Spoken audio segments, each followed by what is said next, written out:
Hello, everybody. Welcome back to the Cultureslate YouTube channel. I'm your host, James, and today I'm sitting down with Corey of Corey's Datapad. Corey, how are you doing today? I'm good, thanks. Thanks for having me. So glad to have you on. I'm very excited to talk about your work with the Empire at War mod, Thrawn's Revenge, what it's like to be a modder in general for video games, and a few other things. So first, let me start off by asking, what got you so into Empire at War that you decided to make Thrawn's Revenge? So around the time Empire at War came out was when I really started getting into Star Wars. I think it was there was a trailer either on the Revenge of the Sith DVD, or I think Battlefront Battlefront 2 came out with an Empire at War trailer on it. And before I was into Star Wars, my favorite game was like Age of Empires 2. So Star Wars Age of Empires 2 seemed really appealing to me. And then I just started getting really obsessed with that on the lead up to its release. Found out that modding was a thing by Googling Empire at War and seeing that a bunch of mods had been announced. And there was like Imperial Assault 2, which was going to be a Clone Wars mod, Legacy of War, which was going to be like Endor and everything after kind of deal. And then I just got surprised when none of them were releasing on Empire at War's release day. So I started playing around with the files and I guess decided that maybe I'd be able to do it faster than these other mods because I had no idea what was actually required. So it was your first time then?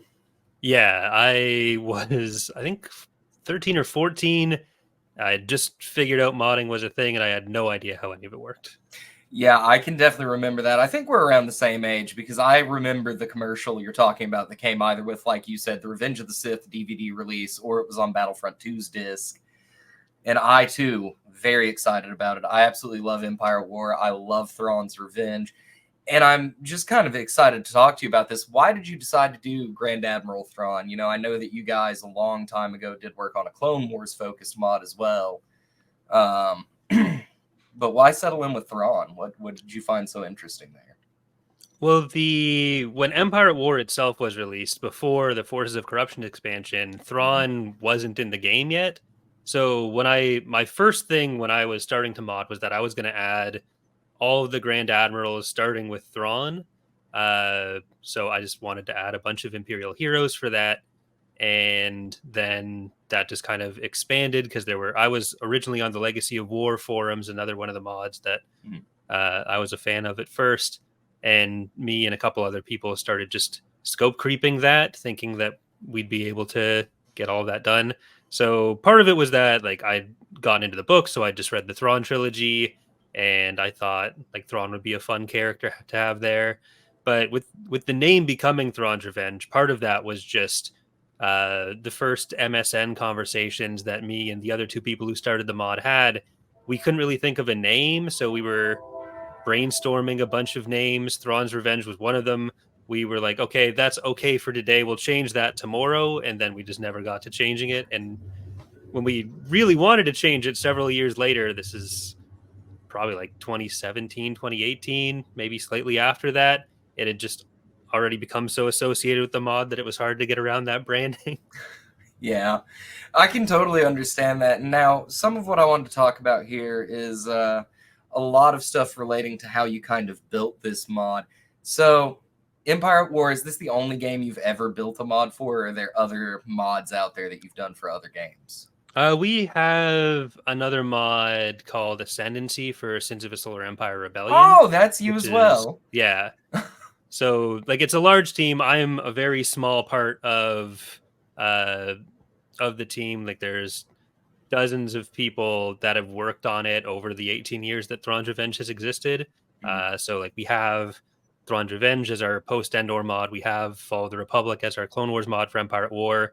But around like 2012, we'd been working on Empire at War for so long, and Sins was something that we all enjoyed playing. So we had all these assets. It was relatively easy to mod Sins as well. So we started putting that in, and we had like a kind of similar content focus. So a lot of the same factions, a lot of the same ships. And it was just something that we kind of thought would be fun at the time. So with Empire at War, I know every game is either very difficult or a little bit easier to make a mod for? How difficult has it been to build this mod from the ground up? A lot of Empire Wars fairly accessible. Like the bulk of what people will work with is just very simple XML scripting, which is where you have all the units are defined that way. So every unit is like a block of code that has fairly simple parameters to it. And so if you look at those, you can pretty easily understand what's going on there. You can make fairly extensive mods just by putting in a lot of new units, and that's what a lot of people were doing, especially for the first like 10 years of Empire at War modding.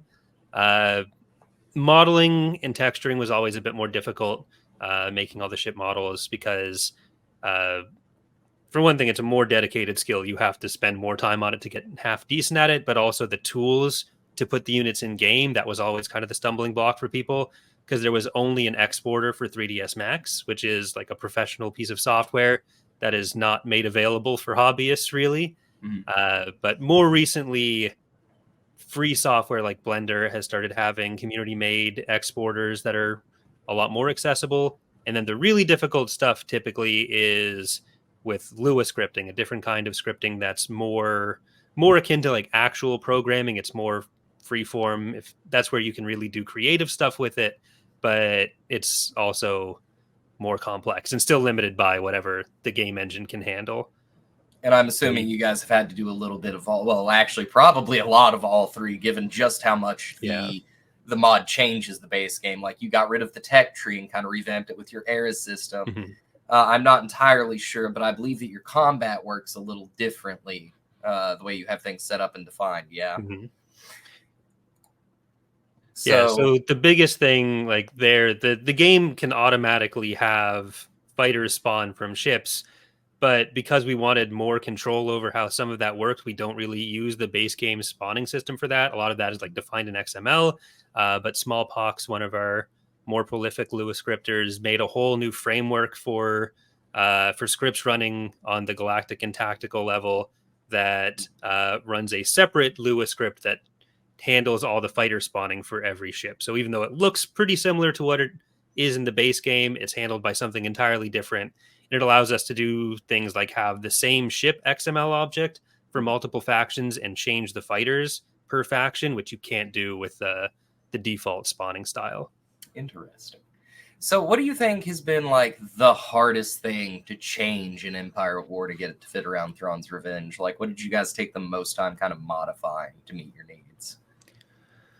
It's kind of hard to answer because there's just so much that gets done iteratively over the years. So like the era system that we have now versus the tech system that you mentioned, where that was introduced as just a way to have some kind of progression within, like some way to tie progression to everyone without just being like buy an upgrade.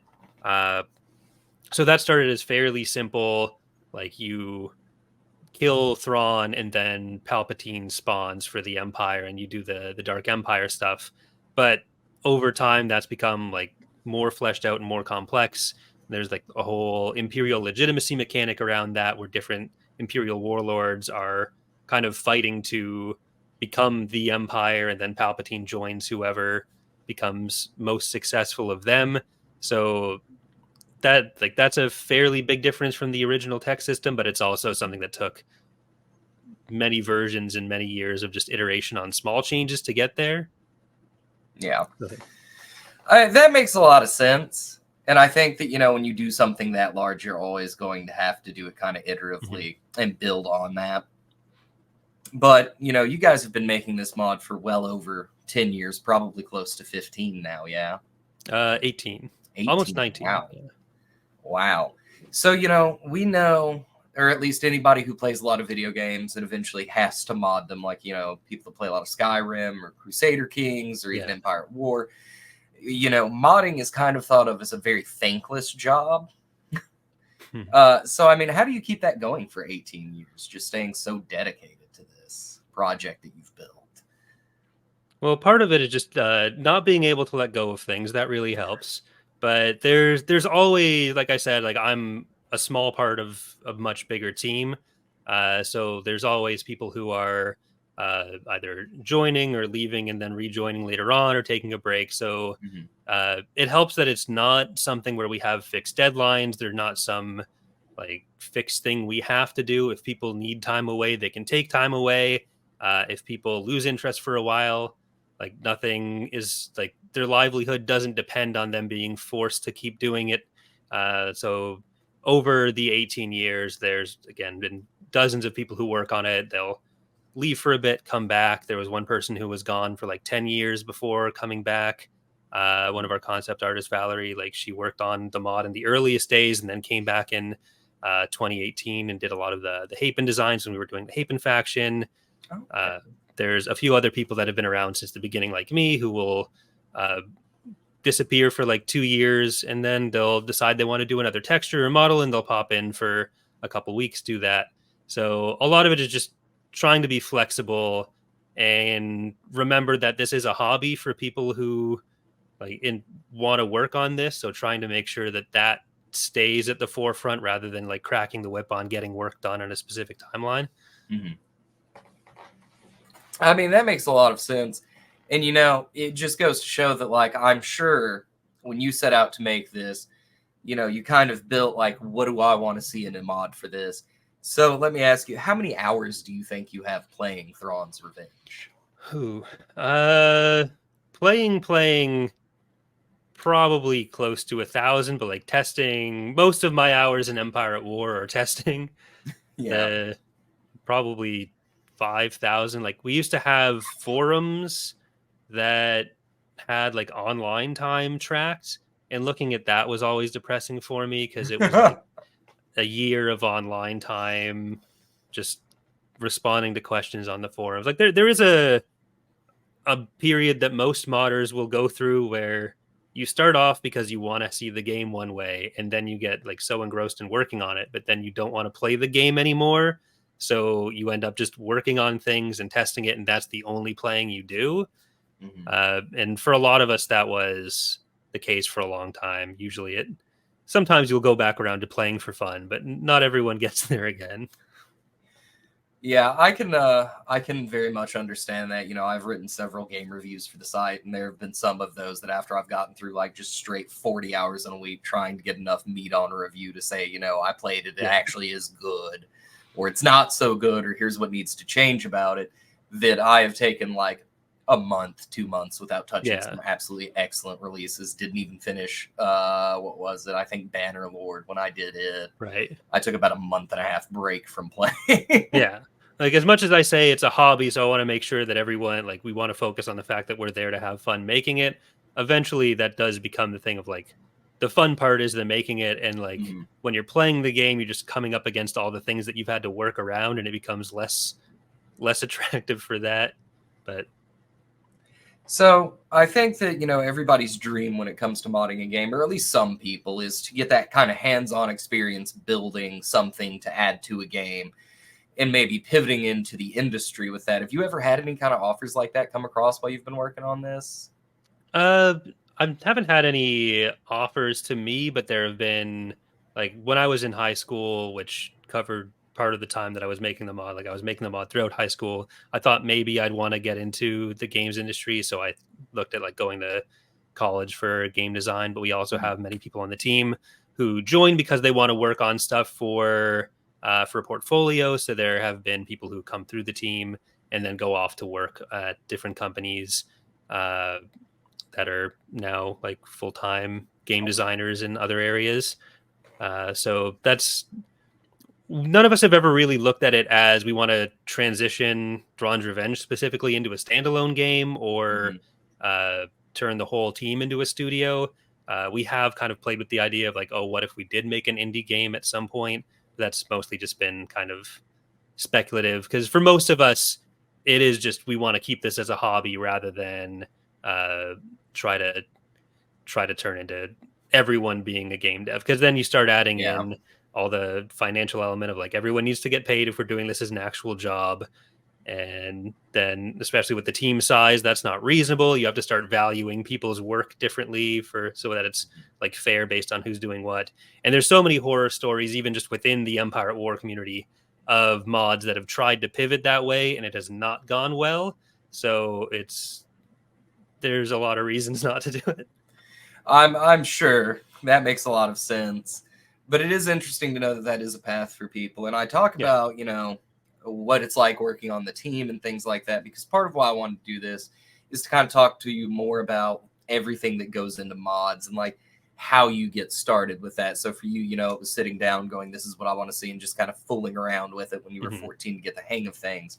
Looking back at it now, 18, 19 years later, is there any experience you would give to somebody or any advice you would give to somebody now with your experience for their first mod, like they're setting out to do this and put this volunteer team together to get all of this off the ground? Yeah. So the biggest thing is that people will often start a project thinking they're going to do this wide scope, like huge thing. They're going to get everything done that they could possibly want, and they announce the mod or they start working on the mod with that assumption. Uh, what usually works best is making sure you have a small achievable goal and only start off with plans that you know you can do on your own. Because I think the biggest thing I see is people thinking like, I have a great idea. As soon as I say this great idea, I'm going to have like a flock of talented modders who want to join and make this for me. Like they think of mod leader as idea guy. And like I joined some mods earlier on before I was really doing just Thrawn's Revenge, where there were mod leaders who were trying to be that, but then they just don't understand how anything works in the game. Mm-hmm. So their input wasn't all that useful for stuff. And there's even more examples of people who will try to do that and then it just won't go anywhere. So if you can pick a small set of changes you want to make in the direction that you'd ultimately like to go, but keep the scope to something achievable that you can do on your own, that's the most important part, then nothing is stopping you from expanding that later. But when you start with such a huge plan, like for us, we started the mod thinking we were going to do the Galactic Civil War and everything after Endor and the Yuzon Vong War and the Clone Wars. And well, like 20 years later, we're kind of doing that. It took a lot of time to get to the point where that was reasonable. And if I could go back in time and tell myself not to do it that way, then I would. So pick a few small changes first. So you're saying you definitely would have went in with the all I'm going to do is start out by adding Thrawn and the Grand Admirals, and we'll see where it goes from there. Versus I'm going to do all of what's in the mod now. Yeah, like you can never assume you're going to get other people to help you with the mod. Like starting when we did, we were really like I was really lucky having people join me when I had no idea what I was doing, but it was a new community at that point. So there were more people that were just looking for a project to attach to.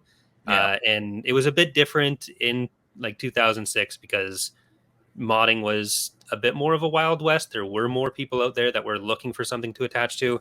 But if you want people to help you with something, you have to show that you have something that they can help rather than that they're just going to be joining to make something for you. yeah. Because no one wants to join a project just to make someone else's vision for them. Yeah, that makes sense. And I mean, even with like game studios, pivoting back to that, a lot of the founders are people that were working on the first handful of games. Yeah. So it makes a lot of sense that you'd want to bring something like that to the table, just to say, this is what I can do, but with your Yeah. help, imagine what we can do together, kind of deal. Um, That's especially true when like the idea is Halo mod.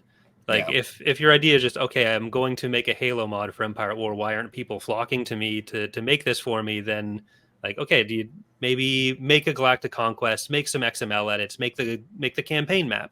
Even simple stuff that has a lot of placeholder assets, it gets you started. And then if you make some bad models yourself, you can start putting those in, especially with the tools I'm talking about, like Blender. Like do the parts that you know you can do what you'd be happy with at first, and then someone might decide to help fill in the gaps, but you can never rely on that being the case. That is, again, very sage advice. You want to start small, you want to be able to bring stuff to the table. I love that. Now, I do kind of have a fun question for you. I assume, being a Star Wars fan and having worked on Empire at War for so long, that you've played Star Wars Outlaws. I have. How are you liking it? I've been enjoying it. Like there's nothing in it that I thought was bad, but also nothing that like blows me away. So it's been like I've enjoyed all of my time in the game, but there hasn't been that thing yet that I've thought like, oh, I need to make sure other people know to play this. Like I kind of felt with Squadrons, even though I know Squadrons doesn't have the same mass appeal.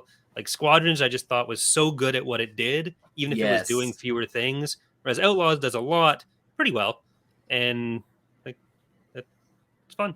That's I really think all that I can say. Squadrons was the first time that I played a Star Wars game, and it felt like I was going back to playing the old Rogue Squadron games as a Yeah. kid.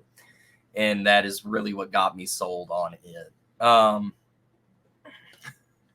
so, what do you guys have coming up in the mod? What are you excited to talk about?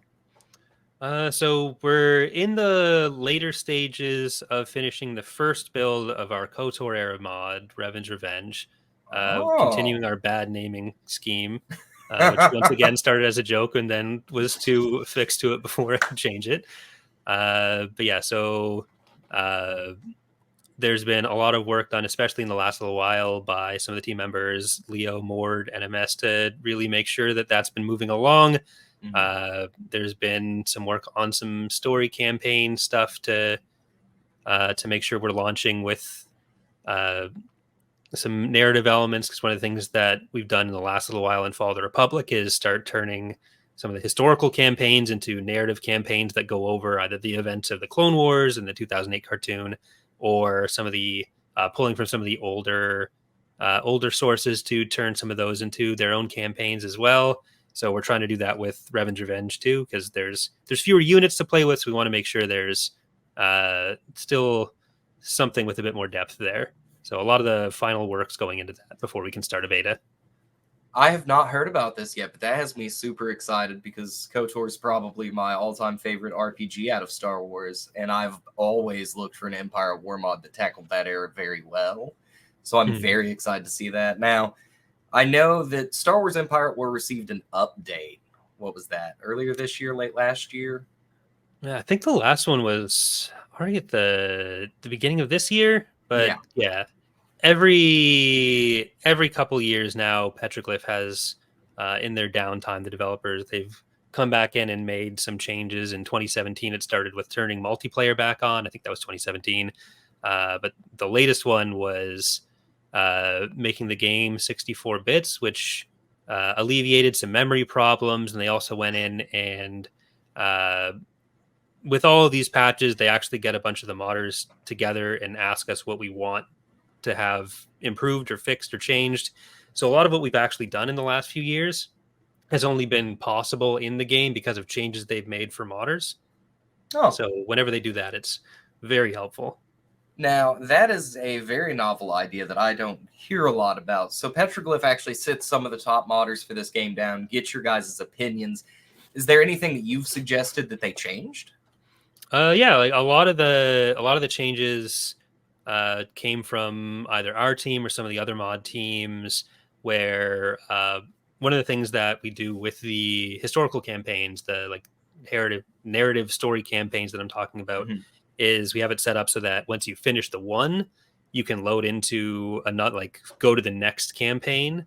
And for some of our bigger maps in the mod, we call them progressive campaigns, where you go through the whole timeline on like a whole galaxy map. We have those done so that each you can choose which time period you're starting in. So in Thrawn's Revenge, you can choose to start like right after Endor, when Thrawn's in charge, when like Dark Empire with Palpatine's return is going on, or some other eras. And each of those have different maps. But the way we accomplish that is by using a bit of story scripting that lets you load a new campaign map from within the game. But there was a problem with that where it didn't maintain difficulty, and there are some parameters that it doesn't carry over. So we reported that to Petroglyph. They fixed it in that build. They've also done stuff like letting us track the same unit object between tactical and galactic. So before, you wouldn't know if there's a Star Destroyer on the map in a battle, you wouldn't be able to know if that's the same one on the galactic map. So if you want to do something like unit veterancy and making it better for surviving a battle, that wasn't possible. But because modders have asked them to work on that, they've been incredibly generous and gracious with their time doing these niche requests for us that'll never help have no impact on the base game, but are just for the weird pipe dreams of modders. It is incredible to me that a game this old has been receiving updates since 2017. Because I remember when they turned back on multiplayer, I probably spent about a month straight just playing with a friend of mine. And even with that, there were a bunch of bugs where like they desync all the time. So a lot of the testing that they had us help with in the last update was trying to figure out where all those desyncs were coming from. And so now it'll still happen very occasionally, but a lot of the issues that multiplayer was experiencing since 2017 are gone as well. Like that was definitely a big focus for them. That is just wild to me that they've come back and they've put quite a bit of work into this, doing kind of frequent updates and getting with the modders and the community to see what needs to change. Do you feel like we might ever see a second one? I hope so, especially for them, because like they're very open. Petroglyph very open about the fact that they want to do one. There's one of the developers who goes by Virtual Ted will respond to Reddit threads every so often or emails that they've either asked. They're still floating the idea. We know that when EA was still the exclusive license holder, EA was saying that they were interested, and Petroglyph was saying they were interested, but it was just like a scheduling thing. And a couple years ago, at I think Gamescom, they were trying to shop around for a publisher for a multiplayer skirmish only kind of style Empire at War sequel. So they really want to do it. I don't know what the status of that will ever be. So I'm just fingers crossed for them. Yeah, I'm about the same way. I know we've got some Star Wars strategy games coming out. I know Creative Assembly, the Total War developers, it's been hinted that they've got one coming out. So I'm really hoping that if we have a strong showing with that, we might get a second one. Because I would love to see what they can do with it with modern technology and how much they could pack into a new one. Yeah, I really hope that whatever happens, they still have the campaign map level as well. I still think like a tactical battle only thing would be fun. I really love like 4X games. So having the campaign map there is a big draw for me. So I hope we don't lose that. I'll be kind of sad if that happens. I feel very much the same way. Like when, what was it? Warhammer Dawn of War, the 40K one, when they went to the second iteration where it was all small squad combat, you lost the big map. Really took a lot out of that game for me, and I would hate to see the same thing happen to this. Yeah, it like 4X games kind of survived the downturn of RTS, and it seems like Company of Heroes even tried to go in that direction. I didn't even end up playing Company of Heroes 3, but neither did I. But yeah, I don't know. It might just be like a budget thing, but it kind of scares me when I see the pitches for it without that. Yeah. Well, we are almost at time here. I would love to do a little longer interview, but unfortunately I have to pick my daughter up from school here in a little bit. So I just want to go ahead and say thank you again. And do you have anything to plug? No, just the mods, Empire War Expanded, Thrawn's Revenge, Fall of the Republic, and soon Revan's Revenge. So play them if you like Empire War. Thanks again for having me. Hey, not a problem. Thank you for joining us. Again, this has been Corey with Corey's Datapad. You guys need to check out, you have a YouTube channel as well, correct? Yep. Corey Loses and Corey's Datapad. Yep. And then, of course, if you play Empire at War and you haven't checked out Thrawn's Revenge, I highly recommend it. Until next time, folks, we appreciate it.